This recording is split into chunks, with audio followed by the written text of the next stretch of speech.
20,000 ఉద్యోగాలతో mega DSP నిర్వహించాలని PDSU Suryapet జిల్లా committee ఆధ్వర్యంలో జిల్లా కేంద్రంలోని పాత బస్టాండ్ ఆవరణలోని కోర్టు వద్ద సీఎం కేసీఆర్ దిష్టిబొమ్మను దగ్ధం చేశారు.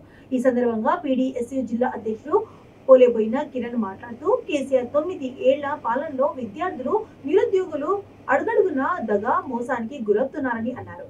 అసెంబ్లీ సాక్షిగా ముఖ్యమంత్రి 13,000 ఉపాధ్యాయ ఉద్యోగాలతో నోటిఫికేషన్ ఇస్తానని ప్రకటించి నేడు ఆ మాట కూడా నిలుపుకోకుండా కేవలం 5,000 ఉద్యోగాలతో నోటిఫికేషన్ ఇచ్చారని ధ్వజమెత్తారు. రాష్ట్రంలో కనీసం 20,000 ఉద్యోగాలు ఖాళీగా ఉన్నాయని ఉపాధ్యాయ సంఘాలు, విద్యార్థి సంఘాలు లెక్కలతో సహా వివరిస్తున్నాయని అన్నారు. ఈ కార్యక్రమంలో పీడీఎస్యూ జిల్లా నాయకులు పుల్లూరి సింహాద్రి, పిడమర్తి భరత్, ఎస్కే రహీం, వేలు, ప్రశాంత్, సాయి, సన్నీ, చందు, గోపిచంద్, కార్తిక్ తదితరులు పాల్గొన్నారు. రాష్ట్ర వ్యాప్తంగా ఏదైతే 20,000 పైగా టీచర్ పోస్టులు ఖాళీగా ఉంటే తెలంగాణ రాష్ట్ర ప్రభుత్వం టీఎస్పీఎస్సీ సంబంధించి 5,000 పైకి చిల్లగా భర్తీ చేయడం, ఇలా నిరుద్యోగులను మోసం చేయడమే రాష్ట్ర వ్యాప్తంగా ఖాళీగా ఉన్నటువంటి టీచర్ పోస్టులను భర్తీ చేయాల్సినటువంటి అవసరం తెలంగాణ రాష్ట్ర ప్రభుత్వం పైన ఉంది.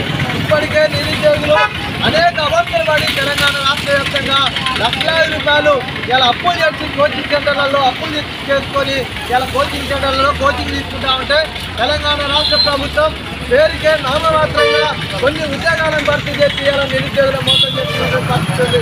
ఇలా సంబంధించినటువంటి విద్యార్థుల స్కాలర్షిప్ కావచ్చు, ఫీజు రిమెంట్మెంట్ కావచ్చు, ఇలా విడుదల చేయకుండా ఇలా విద్యార్థులను రోడ్డున పడేస్తున్నటువంటి పరిస్థితి ఉంది. అదేవిధంగా ఇలా విద్యార్థులను కూడా తెలంగాణ రాష్ట్ర ఉద్యమంలో ఏవైతే విద్యార్థులు నిరుద్యోగులతో పాటు ఉద్యోగస్తులు కూడా అనేక ఉద్యమాలలో పాల్గొన్నటువంటి ఉద్యోగులను కూడా ఇలా 5% అయ్యారు చేయడం అంటే ఇలా ఉద్యోగులను కూడా మోసం చేయడం అని చెప్పి సీరియస్గా భావిస్తా ఉన్నాం.